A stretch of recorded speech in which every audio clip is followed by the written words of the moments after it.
लहानपणापासून आम्ही रामायण बघतोय, ऐकतोय.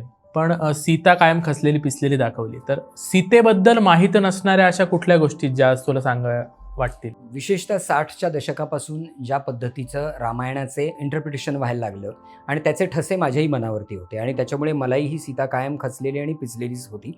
पण वाल्मिकी रामायण वाचल्यानंतर मी आत्ता म्हटलं त्याप्रमाणे पानापानामध्ये दडलेली जी सीता मला दिसायला लागली, जी प्रश्न करते, की जी चर्चा करते आणि मग माझ्या असं लक्षात यायला लागलं की ही सीता अशा पद्धतीची असू शकत नाही. हनुमंताच्या वेळेला निर्णय घेणारी सीता, जी आहे रावणाच्या समोर उभी राहून त्याला प्रश्न करणारी सीता आणि नकार देणारी सीता. आपण जर रामरक्षा पाहिली तर त्याच्यामध्ये पहिल्यांदाच सीता हा शक्ती असा शब्द आहे.